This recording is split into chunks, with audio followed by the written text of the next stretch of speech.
Un vaste monde nous entoure, intrigant, complexe et incertain. Confrontant l'homme à ses choix, grâce à son instinct, il a su relever les défis de son temps. Un nouveau monde vous attend. Faites-en partie avec Active Trades.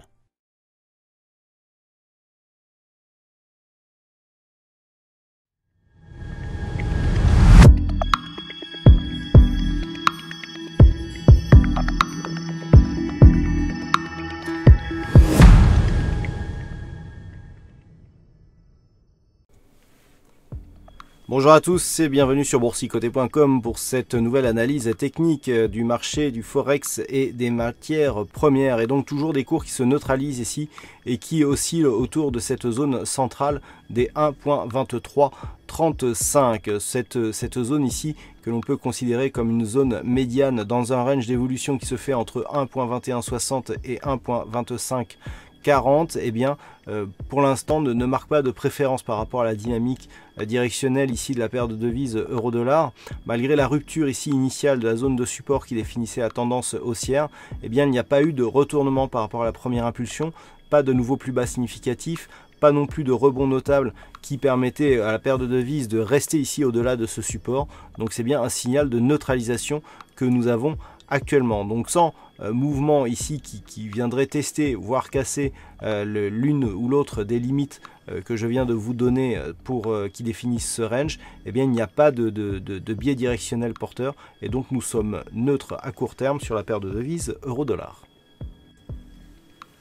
Et puis sur le gold, nous sommes là aussi sur une zone d'équilibre qui se fait autour des 1324 $ l'once. Les cours se stabilisent ici autour de ce niveau et d'un point de vue un peu plus large, nous sommes là aussi dans un range qui évolue entre 1364,50 et ce niveau ici approximatif des 1307 $ l'once. Nous sommes aussi ici dans une phase de stabilisation.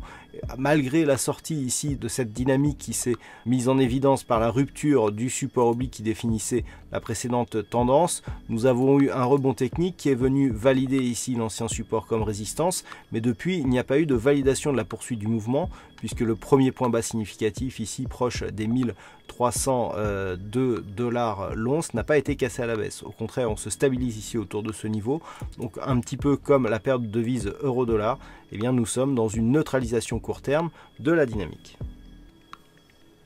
Et puis enfin sur le WTI, là aussi nous sommes dans une phase de stabilisation. Toutefois, lorsque l'on observe un petit peu le mouvement en cours, nous évoluons bien ici d'un point de vue court terme au-dessus de ce support qui a été repositionné à 60 $ le baril. Mais nous avons ici une résistance qui est en train de se dessiner avec ici 3 points significatifs.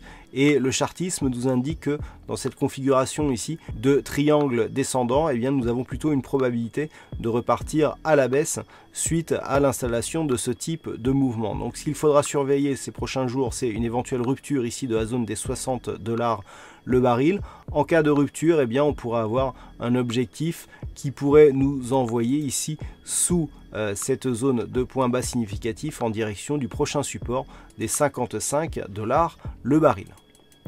Voilà donc ce que nous pouvons dire sur cette analyse technique Forex et matières premières. Passez une bonne soirée, de bons trades et on se retrouve dès demain pour d'autres analyses techniques, toujours sur le site boursicoté.com.